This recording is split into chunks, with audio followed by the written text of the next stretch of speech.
Reddit pregunta. ¿Qué confesión espeluznante dijo alguien con naturalidad? Hace poco llegó un nuevo compañero a la oficina. No había pasado ni una hora de estar trabajando con él cuando me soltó, sin que yo preguntara nada, la razón por la que lo habían despedido de su anterior empleo, por contarle una historia graciosa a otra compañera.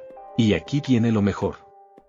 La historia que le contó fue que lo habían echado de un trabajo anterior por ver videos para adultos y hacerse una autosatisfacción completa en su oficina. Tal cual. Yo me quedé mirándolo, sin saber si reírme por lo absurdo o preocuparme de verdad. ¿Cómo alguien piensa que es buena idea compartir algo así con un desconocido en su primer día? Hermano, esa historia ya te costó 2 trabajos. Deja de contarla. Estaba hablando con un muy buen amigo de mi padre, quien ya falleció. Durante la conversación, me confesó algo que me dejó helado. Hace muchos años, convenció a mi padre de no asesinar a mi madre. Él creía que ella lo estaba engañando y, cegado por los celos, llegó a acosarla mientras iba camino a la universidad, con una pistola en el coche. Lo más impactante es que mi madre no lo estaba engañando. Además, en ese momento, ya tenían hijos juntos. Estoy completamente seguro de que lo que me contó es verdad. Se me heló la sangre solo de pensar cómo habría sido mi vida si aquello hubiera sucedido. Mi madre es, sin duda, la mejor persona que conozco. Me llena el alma saber que todavía está aquí, con nosotros. Mi padre me compartió una vez una experiencia que me dejó una profunda impresión. Me confesó que, en un momento muy oscuro de su vida, estuvo pensando seriamente en poner fin a todo. La desesperación lo había alcanzado y se encontraba atrapado en un ciclo de pensamientos muy dolorosos. Sin embargo, algo inesperado ocurrió justo en ese momento crucial. Recibió una llamada de mi tía, su cuñada. Ella le pidió que la ayudara llevándola a rehabilitación debido a su lucha con la adicción. Esa llamada, que parecía una petición sencilla, tuvo un impacto mucho mayor de lo que él podría haber imaginado. Fue un momento de intervención que lo hizo alejarse de sus pensamientos y tomar una decisión diferente. En lugar de seguir por un camino destructivo, decidió acompañarla y apoyarla en su proceso de recuperación. Estoy inmensamente agradecido de que mi padre haya tomado esa decisión, porque, gracias a ello, aún lo tengo en mi vida. Esa llamada cambió el curso de su destino y, por ende, el mío. Me siento afortunado de poder seguir compartiendo momentos con él. Lamentablemente, el destino de mi tía fue diferente. A pesar de sus esfuerzos por superar su adicción, ella terminó enfrentando una lucha aún más dura. Fue diagnosticada con cáncer de páncreas, una enfermedad que, según muchos, podría haber sido consecuencia de la hepatitis C que contrajo debido al uso prolongado de intravenosas. Es una sensación agridulce pensar en cómo la vida puede ser tan impredecible. A veces, una simple acción, como responder a una llamada, puede cambiarlo todo. Me queda la gratitud de tener a mi padre a mi lado, pero también la tristeza por la partida de mi tía, quien, aunque luchó por encontrar la paz, no pudo ganarle a su propia batalla. Aunque no fue una confesión directa, un compañero de trabajo me contó una vez sobre una demanda en la que estaba involucrado, algo que me pareció interesante. Decidí investigar un poco más y busqué el caso en Google, con la esperanza de encontrar más detalles sobre lo que me había contado. Sin embargo, lo que encontré fue completamente inesperado. En lugar de encontrar información sobre la demanda que él mencionaba, me topé con un artículo que revelaba que había sido arrestado por grabar a menores. La noticia me dejó en shock, y no pude evitar sentir una mezcla de incredulidad y desconfianza. Es curioso cómo a veces las personas pueden parecer completamente distintas de lo que en realidad son, y cómo la información puede sorprendernos de maneras que nunca imaginamos. Mi esposa me contó esta historia después de una salida nocturna con su amiga. Estaban pasando un buen rato, tomando algo en un bar, cuando un chico se acercó y empezó a coquetear con ellas. Su amiga, que estaba soltera, le pareció simpático, así que decidieron quedarse un rato más. Con el paso del tiempo, la conversación fue tomando un giro inesperado. En algún momento, el chico empezó a hablar de sus ex, diciendo que todos estaban locos, y, sin ningún tipo de reserva, les mencionó que tenía una cita en la corte. La razón, según él, era que estaba siendo acusado de agredir a su propia hija. Lo más impactante de todo es que nunca admitió ni negó los cargos. Su única explicación fue que su exesposa, a quien no dudó en llamar, lo había denunciado por algo que él, aparentemente, no había hecho. La forma en que lo dijo, tan despreocupada y sin remordimiento, dejó a mi esposa y su amiga completamente desconcertadas. Es difícil imaginar cómo alguien puede hablar tan fríamente de una acusación tan grave, sin mostrar ningún signo de arrepentimiento o preocupación. A veces, las personas pueden sorprendernos de formas que jamás esperaríamos. Cuando estuve en prisión, hubo un incidente muy perturbador que nunca podré olvidar. Tuvieron que vaciar una celda después de que un hombre fuera apuñalado hasta la muerte por su compañero de celda. Yo estaba en la celda de al lado. Recuerdo claramente que, cuando el guardia lo sacó, él y otro compañero se reían de lo que había sucedido. Hablaban sin pudor sobre cómo el hombre que había fallecido, que ni siquiera podía hablar inglés, había estado llorando de miedo. Decían que esperaron a abrir las puertas hasta que el atacante se detuviera. La indiferencia con la que hablaban de algo tan macabro me dejó en shock. A veces, cuando intento dormir, todavía escucho esas palabras y esa risa en mi cabeza, como si el tiempo no hubiera pasado. Es una de esas experiencias que te marcan de una manera que no puedes quitarte, y aunque intentas seguir adelante, hay momentos en los que todo vuelve a ti con la misma fuerza. Recuerdo una vez que estaba en Las Vegas, y mientras cruzaba una calle en mi silla de ruedas, una mujer sin hogar me detuvo. Estaba visiblemente angustiada y me habló de manera desesperada. Me contó que había presenciado el atropello y la muerte de otra persona en silla de ruedas en esa misma calle. Me dijo que siempre debía viajar acompañado de alguien, o al menos con alguien que tuviera visibilidad reducida, como ella. Se notaba que estaba muy alterada, y en ese momento, su reacción me dejó un tanto inquieto. Intenté calmarla, le pedí disculpas y le prometí que tendría más cuidado al cruzar, aunque por dentro me sentía algo incómodo con la situación. Esa noche, decidí buscar el incidente en Google, impulsado por la curiosidad.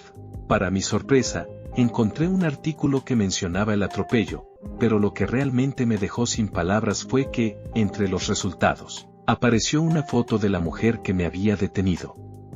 Era la misma persona, y en la búsqueda descubrí que ella no solo era testigo del accidente, sino también la conductora responsable. Fue un golpe duro. No solo por el hecho de que ella hubiera sido parte de esa tragedia, sino por cómo su desesperación en ese momento parecía venir de un lugar más profundo, algo que no pude entender en ese instante. Recuerdo una vez jugando un juego de mesa con un amigo, alguien con quien había perdido el contacto durante un tiempo. Durante esa partida, me contó algo que me dejó en shock.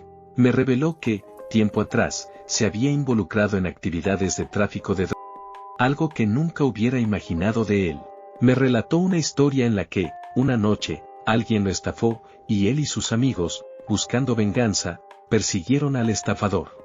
Lo que comenzó como una simple persecución terminó en un accidente trágico. El coche de la otra persona atropelló a un transeúnte, dejándolo parapléjico. Lo que más me sorprendió fue cómo hablaba de aquello.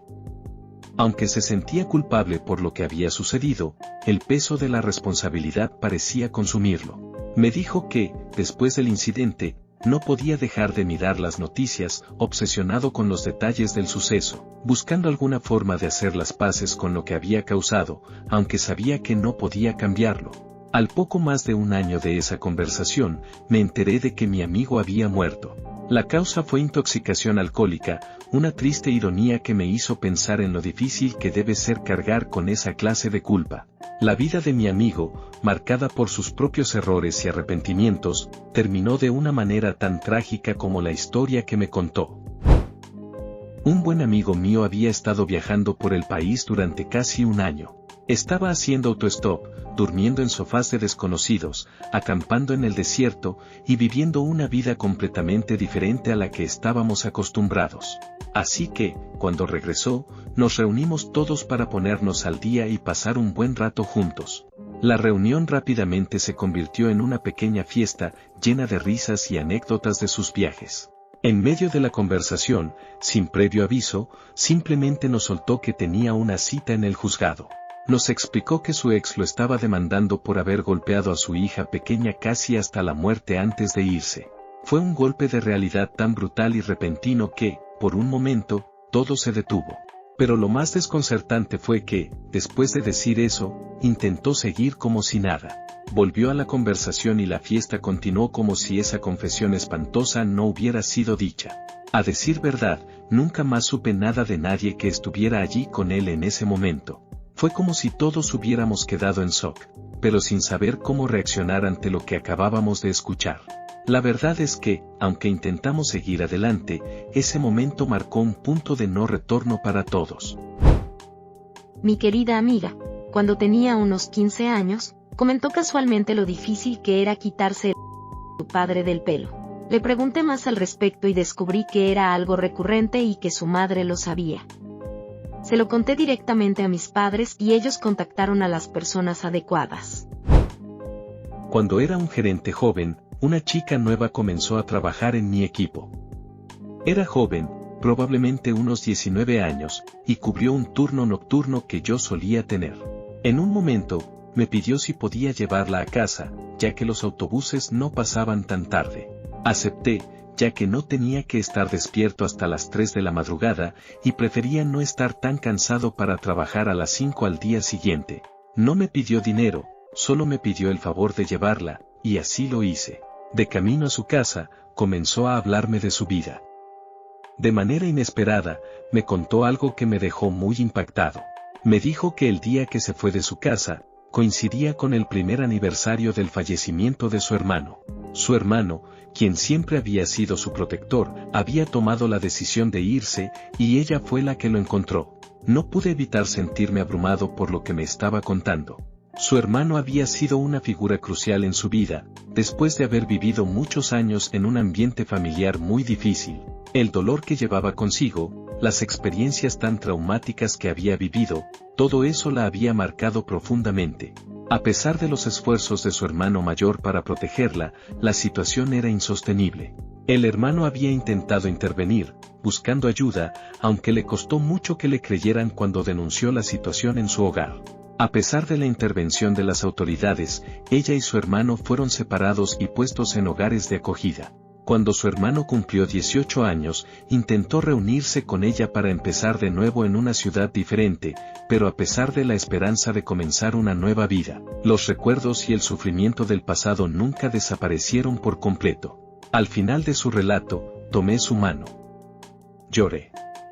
Ella, sin embargo, no esperaba consuelo, solo necesitaba que alguien la escuchara.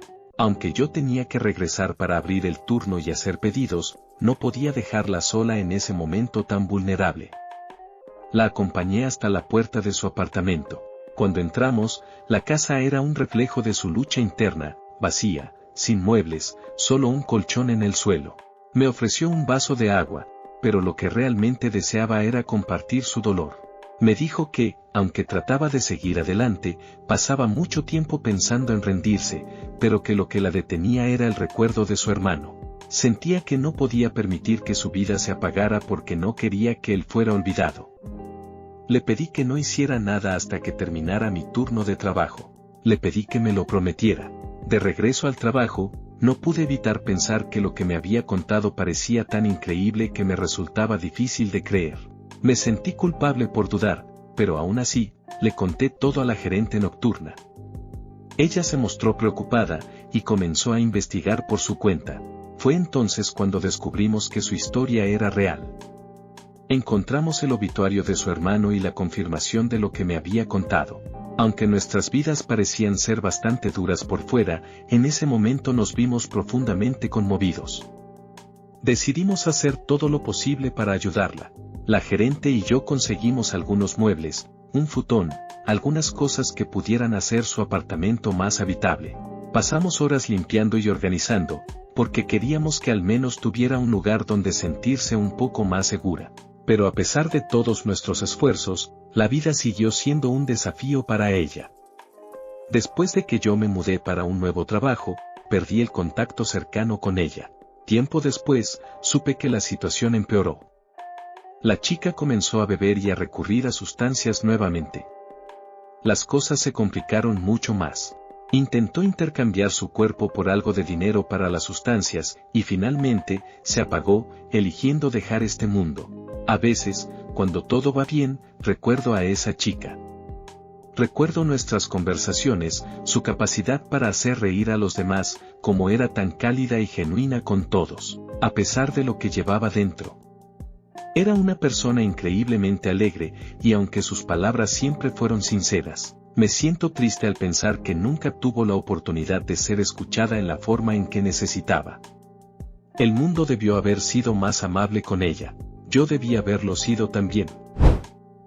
Solía trabajar vendiendo servicios de cable e internet. No te imaginas algunas de las cosas que las personas mayores, especialmente aquellas de más de 70 años, te confiesan en conversaciones aparentemente triviales. Recuerdo una vez en particular cuando le pregunté a una mujer mayor qué servicios de streaming solía usar, porque estaba intentando recomendarle una velocidad de internet adecuada para sus necesidades. Ella respiró profundamente, como si fuera lo más normal del mundo, y con total naturalidad me contó: mi padre solía entrar a mi habitación y a la de mi hermana por las noches. Mi madre siempre nos decía que fuéramos chicas educadas y que no habláramos de esos asuntos familiares con los vecinos. En ese momento, no supe qué decir. Lo único que se me ocurrió fue preguntar, un poco incómodo: ¿entonces, usas Netflix, Hulu? Recuerdo una conversación que tuve con mi pareja y mi abuela, que comenzó de manera completamente normal. Estábamos hablando de cualquier cosa, cuando de repente salió el tema de las armas. Mi abuela, al escuchar esto, negó con la cabeza y, con una expresión seria, dijo: no, yo odio las armas. Desde que vi a mi amiga morir en su propio garaje, después de que le dispararon con su propia pistola, nos quedamos en silencio, sin saber qué decir. Fue un momento tan inesperado y fuerte que no sabíamos cómo reaccionar. Para romper el silencio, mi abuela rápidamente cambió de tema y comenzó a hablar de su rompecabezas, como si nada hubiera pasado. Recuerdo que un día le mencioné a mi abuelo que quería llevar a mi novia japonesa a visitarlo, y, para mi sorpresa, él me dijo que no quería verla. Sin pensarlo, le pregunté por qué, y fue entonces cuando me contó una historia muy gráfica de su tiempo como prisionero de guerra en un campo de internamiento japonés. Me relató cómo, en su experiencia, los guardias solían seleccionar al azar a uno de los prisioneros y lo golpeaban hasta la muerte, simplemente por diversión o para aliviar el estrés. Me explicó que, desde entonces, le cuesta mirar rostros asiáticos sin sentir una gran ira, y que teme que sus sentimientos lo lleven a decir algo de lo que luego se arrepienta. Nunca me había hablado de sus vivencias en la guerra, y en ese momento, no sabía cómo responder. La situación me dejó sin palabras. Así que, sin saber qué más hacer, simplemente lo abracé, cambié de tema, y después le expliqué a mi novia que, por el momento, no era una buena idea. Conocí a un chico, primera cita. Después de 10 minutos, me dice que recientemente un gato con sus propias manos, pero no recuerda la mayor parte. Durante una pijamada cuando éramos adolescentes, una de mis amigas me compartió una experiencia muy dolorosa. Me contó que el líder de su iglesia la había lastimado, y que, como consecuencia, temía estar embarazada. En ese momento, estábamos conversando sobre la diferencia entre Take That y los Backstreet Boys. Solo teníamos 13 años. Ella había escrito sobre su experiencia en un ensayo que nos asignaron esa misma semana. La profesora, visiblemente conmocionada, reaccionó con una profunda empatía y, aunque visiblemente angustiada, se mostró firme en su apoyo. Nos aseguró que lo ocurrido no era culpa de mi amiga. Inmediatamente, se comunicó con sus padres para ofrecerles ayuda y orientación, y para asegurarse de que mi amiga tuviera el apoyo necesario para hablar de lo sucedido. También contactó a la policía y a los servicios sociales para asegurarse de que recibiera el tratamiento adecuado. Cuando los padres llegaron a casa, el padre de mi amiga salió a dar un paseo y se dirigió a la casa de un amigo cercano de la familia. Escuché que la policía llegó, pero nadie fue arrestado esa noche. En nuestra tranquila ciudad noruega, parecía que la situación no se manejó con la seriedad que merecía. Si todo se detiene ahora, no tengo que hacer papeleo. No me hagas volver aquí, dijo un oficial. Mi padrastro mencionó que vio al predicador caminando con dificultad, y mi madre simplemente comentó: bien, hubo un juicio, y, Como era de esperar, algunos miembros de la iglesia intentaron culpar a mi amiga, sugiriendo que ella había hecho algo para provocar la situación. Afortunadamente, el juez no dio crédito a esas acusaciones y el predicador fue condenado. Sin embargo, mi amiga nunca logró superar por completo la experiencia. A pesar de todo el esfuerzo que hizo por sanar, y de recibir apoyo especializado para el trastorno alimentario y las dificultades emocionales que surgieron debido al estrés, las huellas de lo sucedido permanecieron con ella. Años después, ya como adultas, es evidente que sigue cargando con esa pesada carga emocional. Te quiero mucho, Lo que sucedió nunca fue tu culpa. Lamento profundamente que hayas tenido que enfrentar algo tan doloroso. Mi corazón está contigo. Mi abuela nació en 1918 en Alemania y sobrevivió a los devastadores bombardeos de la Segunda Guerra Mundial. Aunque en nuestra familia no hablábamos mucho sobre los momentos difíciles, los recuerdos de esa época siempre se mencionaban en forma de anécdotas más ligeras o incluso alegres, como si esas historias pudieran suavizar el peso de lo vivido. Cuando tenía alrededor de 9 años, recuerdo que estábamos viendo un documental con mis padres y mi abuela. El tema era sobre los bombardeos durante la guerra, y cuando se mencionó el término tormenta de fuego, los niños, como era de esperar, nos sentimos curiosos. Mis padres, con paciencia, comenzaron a explicar cómo un incendio tan grande puede absorber tanto aire que crea un viento tan fuerte que alimenta las llamas, intensificando aún más el fuego. De repente, mi abuela me miró fijamente y, casi con total naturalidad, dijo, he visto personas arder como antorchas. Nos quedamos todos en silencio, con el corazón encogido, preguntándonos si realmente había dicho eso. Con una mirada de sorpresa, preguntamos, ¿qué? Ella, claramente nerviosa, no parecía darse cuenta de lo que había dicho y simplemente repitió, un poco confundida, ¿qué? En ese momento, entendí que tal vez, sin querer, había revelado una de las experiencias más dolorosas de su vida, una que probablemente no hablaba con frecuencia. Probablemente ni siquiera se dio cuenta de que lo había dicho, tan profundamente arraigado estaba el recuerdo de esos tiempos tan oscuros en su memoria. A veces, las palabras que nunca se dicen son las que más pesan, y me quedé con la sensación de que hay historias que están tan marcadas en el alma de alguien que no necesitan ser contadas para ser entendidas. Mi papá me contó una vez que un compañero de la universidad disfrutaba tanto del óxido nitroso que se hizo daño y se asfixió. Lo dijo en broma y se rió entre dientes hasta que le comenté que probablemente se había... Entonces puso cara de pocos amigos, como si nunca lo hubiera pensado. Un buen amigo me compartió una experiencia de su infancia que me dejó completamente sorprendido. Cuando tenía 7 años, él estaba en el baño, y aparentemente, se le cayó un poco de orina fuera del inodoro. En lugar de una simple corrección o una conversación, su padre lo obligó a tumbarse en el suelo frente al inodoro y le orinó encima, como una lección para enseñarle a no fallar al ir al baño. Lo dijo con una calma que me dejó helado, como si fuera un acto completamente normal. Escuchar esa historia fue muy doloroso, porque me di cuenta de que esa no fue la única lección que su padre le impartió de esa manera. La forma en que lo relató, sin mostrar ningún asombro ni reflexión, dejó claro que para él había sido algo que había creído normal en su momento. Es desgarrador pensar en cómo a veces, las experiencias más traumáticas para algunos, pueden ser vistas por quienes las causan como simples métodos de enseñanza. Lo más triste de todo es saber que, en su mente, ese tipo de trato no era algo fuera de lo común, sino una manera correcta de educar. Me hizo pensar en lo mucho que impactan las vivencias de la infancia, y cómo esas experiencias pueden definir de manera profunda la forma en que una persona ve el mundo y las relaciones humanas. Una vez, después de una clase de psicología en la universidad, estaba conversando con una mujer de Sudáfrica que había conocido allí.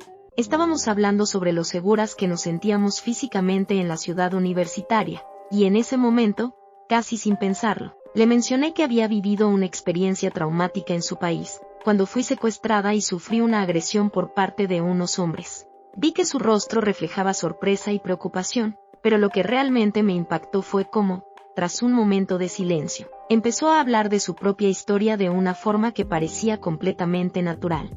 De manera tranquila, mencionó que, en Sudáfrica, muchas mujeres con las que había crecido habían enfrentado situaciones similares a lo largo de su vida. Fue la primera vez que conocí a alguien que hablaba sobre temas tan difíciles y dolorosos con tanta calma. En ese momento, sentí una sensación de comprensión profunda, como si, por fin, pudiera hablar sobre algo que había guardado en silencio durante mucho tiempo. Ella fue la primera persona con la que compartí algo tan personal, y de alguna manera, ese acto de hablar abiertamente me ayudó a sentirme menos sola en mi experiencia. El modo en que abordó el tema, sin vergüenza ni tabúes, me hizo darme cuenta de lo frecuente que puede ser esta clase de situaciones en muchas partes del mundo. Aunque hablar de ello fue difícil, fue también un momento de gran conexión y entendimiento, un espacio donde, por primera vez, sentí que mi dolor no era único, y que, tal vez, con el tiempo, compartir nuestras historias podría contribuir a sanar. Una vez, estuve en una discoteca con un grupo de amigos del trabajo. Había un chico en el grupo que había crecido en un entorno muy religioso y, esa noche, estaba experimentando por primera vez lo que era salir y beber de verdad. En medio de la diversión, de repente, se mostró vulnerable y, entre lágrimas, nos confesó que era gay. Dijo que, a pesar de todo lo que había vivido, nunca había podido aceptarlo completamente. Al día siguiente, parecía haber olvidado la conversación, como si el peso de esa confesión le hubiera sido tan abrumador que prefería no recordarla. Todavía sigo su cuenta en redes sociales y, aunque me gustaría pensar que las cosas han cambiado para él, sigue guardando esa parte tan personal de sí mismo en privado. Es como si, a pesar de todo, no estuviera listo para compartir esa verdad con el mundo, tal vez por el miedo o la presión que aún siente. Me queda claro que, para muchas personas, la aceptación de su identidad es un proceso largo y complicado, lleno de miedos, dudas y momentos de inseguridad. Aunque el mundo está cambiando poco a poco, aún hay personas que tienen que luchar en silencio con su autenticidad. Yo solo espero que, algún día, pueda sentirse libre de ser quien realmente es, sin miedo al juicio ni a la desaprobación de los demás. Estaba realizando una entrevista de trabajo para un puesto administrativo, y como parte del proceso, le pregunté al candidato si tenía algún inconveniente al atender a clientes de diversos orígenes raciales y étnicos, incluidos aquellos que habían estado en prisión. Su respuesta, sin embargo, nos sorprendió profundamente.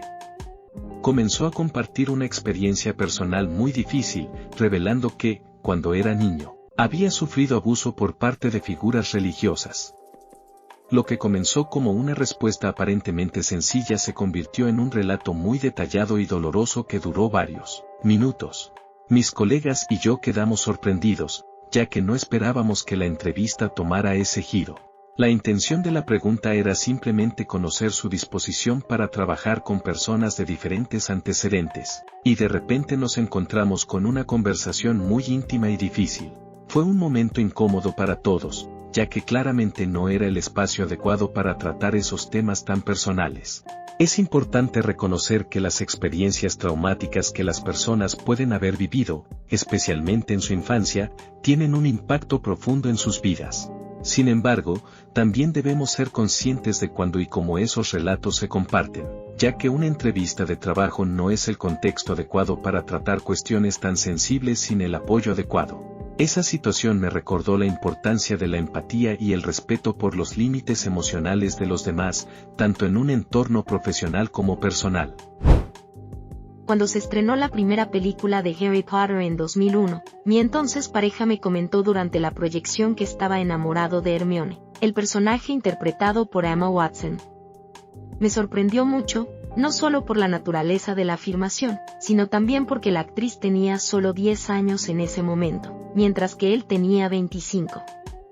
Fue una conversación que me dejó inquieta y me hizo cuestionarme algunas cosas. Con el tiempo, lamentablemente, surgieron detalles mucho más perturbadores sobre su pasado. Se descubrió que, cuando tenía 16 años, había estado involucrado en un abuso hacia una joven que formaba parte de una familia que lo había acogido después de que su madre lo echara de casa. Ella era significativamente más joven que él.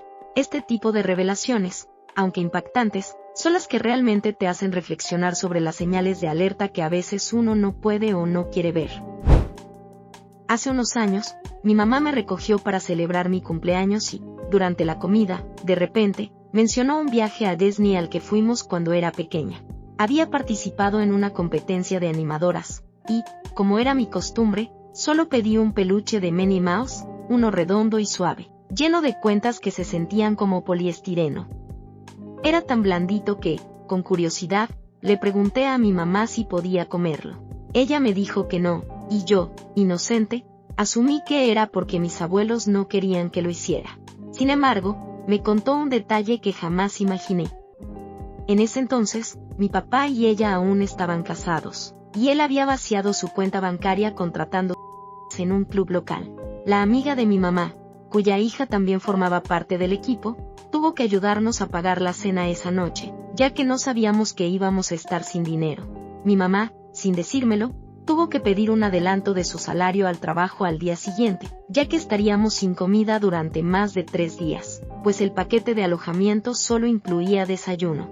A esa altura ya sentía una gran frustración por la imprudencia de mi papá, aunque nunca imaginé que nos dejaría en una situación tan difícil. Todavía conservo ese peluche en mi armario como un recuerdo de ese viaje y, aunque las circunstancias no fueron fáciles, es algo que sigue allí como testigo de esa etapa. Mi relación con mi papá biológico, por supuesto, ha cambiado, y con el tiempo he decidido no mantener contacto con él. Una compañera de trabajo, durante una noche de karaoke, claro está, me dijo sin querer que le encantaba tener intimidad con perros y que estaba buscando activamente un burro. Me gusta, nena, mis canciones son las siguientes, así que... Una vez, un colega pasó por mi escritorio sin querer y, en una conversación, me dijo que su tío había abusado de él de niño. Y luego se marchó. Todavía lo recuerdo una década después. Un amigo de mi madre, un hombre mayor, pequeño y simpático, me dio trabajo en la empresa de limpieza donde trabajaba. Tenía 18 años en ese entonces y la oportunidad parecía una forma fácil de ganar algo de dinero. Él era una persona habladora, amable y, durante el almuerzo, comenzó a comentar que tenía problemas de audición en un oído. De repente, de forma casual, mencionó que había sido torturado en su país natal, un país latinoamericano bajo un régimen militar en ese entonces. Le habían aplicado electricidad y golpes en el oído hasta que se desmayó. Luego, se recuperó en una fosa común, con la suposición de que lo creían muerto. Se despertó allí, rodeado de cuerpos, y logró arrastrarse entre ellos hasta encontrar el camino de regreso a su casa. Este hombre, pequeño y amable, sobrevivió a una experiencia tan horrible que apenas las palabras pueden describirla. En lugar de dejar que esa experiencia lo definiera, decidió vivir la mejor vida posible, desafiando a la adversidad de la manera más impresionante. Él le dijo a la muerte que no tenía nada que hacer con él, y siguió adelante, apreciando cada momento de vida. Para mí, esta historia cambió por completo mi concepto de lo que significa ser fuerte. No se trata de la imagen del hombre fuerte que todos conocemos, sino de aquellos que han enfrentado las peores experiencias, han visto la oscuridad y, aún así, han decidido vivir con valentía y disfrutar de lo que tienen. Eso es lo que realmente significa ser resistente. Mi abuela se casó con un hombre mucho más joven que ella, casi 20 años menor, poco después de que mi hermana y yo nacimos. Cuando éramos pequeños, alrededor de 2 años, nuestra madre tuvo que ingresar a un centro de salud mental, lo que nos dejó al cuidado de nuestra abuela. Durante los primeros meses de vivir con ella, las cosas parecían estar marchando de manera tranquila. Sin embargo, después de unos 4 o 5 meses, mi hermana comenzó a sentirse mal, y mi abuela, preocupada, pensó que podría ser una infección urinaria. Lamentablemente, tras llevarla al médico, el diagnóstico fue mucho más grave de lo que ninguno de nosotros imaginaba. Mi hermana había contraído una enfermedad transmitida de una persona a otra. Este hallazgo, aunque alarmante, llevó a una investigación que finalmente resultó en la detención del esposo de mi abuela. Fue un proceso largo y doloroso para toda la familia. Pasaron los años, casi 2 décadas, y mi abuela, aunque ya había terminado su relación con él, seguía en contacto con sus 2 hermanas, en especial con la más joven, que era unos 15 años más joven que él. Un 4 de julio, durante una reunión familiar, las hermanas de mi ex abuelastro estuvieron presentes. Durante la conversación, mencionaron casualmente que él había salido de la cárcel y estaba recibiendo tratamiento en un centro de rehabilitación. Fue en ese momento cuando la hermana mayor de mi abuela compartió una información que nos dejó a todos sorprendidos. No lo detuvo la última vez, y no lo detendrá esta. Todos nos miramos entre nosotros, sorprendidos y confundidos. ¿Qué quiere decir eso?, nos preguntamos en silencio. La hermana mayor de mi abuela, de manera casi indiferente, explicó que, antes de casarse con mi abuela, él había estado en una institución psiquiátrica debido a un incidente serio. Resultó que había sido hospitalizado por un comportamiento inapropiado hacia su hermana menor, una situación que había quedado en silencio durante muchos años. Según la familia, él tenía solo 17 años en ese momento y, debido a su juventud, pensaron que podría haberse rehabilitado tras recibir tratamiento profesional. Lo que más nos sorprendió fue descubrir que toda la familia conocía este incidente, pero decidieron no hablar de ello, ya que creían que la intervención profesional había resuelto la situación.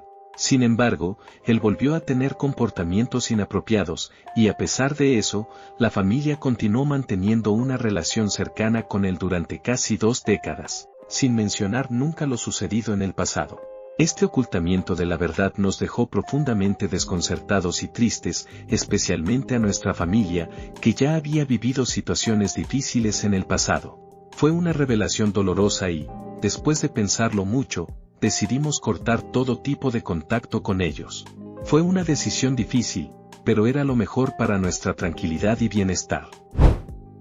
El marido de mi jefa dice que tuvo intimidad con su tía cuando tenía 19 años. Como si alardeara de lo mucho que tenía su sapo cuando era más joven. Estaba en una fiesta de compromiso cuando un hombre mayor comenzó a contar una historia sobre un periodo de tiempo en el que había trabajado en un pueblo que había sido afectado recientemente por una guerra civil. Según contó, él y sus compañeros se enteraron de un caso muy grave en el que un grupo de hombres de una comunidad había estado causando mucho daño a niñas de una escuela primaria de otra comunidad. En un intento por detener lo que consideraban una terrible injusticia, él y sus compañeros decidieron tomar cartas en el asunto y, de forma muy radical, decidieron actuar. Lo que más impactó de su relato no fue solo lo que hicieron, sino cómo se sentía al respecto. Aunque reconoció la gravedad de lo que estaban enfrentando, parecía estar más perturbado por las acciones de esos hombres que por sus propias decisiones. Recordó con claridad cómo sentía que aquellos individuos no tenían justificación alguna para sus acciones, y mencionó que, en su opinión, aquello no debía seguir sucediendo. No quiero entrar en más detalles sobre el lugar o el momento en que ocurrió, pero es importante señalar que la historia salió a la luz porque uno de los invitados a la fiesta provenía de una zona cercana. Todos nos quedamos en silencio al escucharla, sabiendo que tales situaciones son el recordatorio de las consecuencias devastadoras que puede tener la violencia en cualquier sociedad.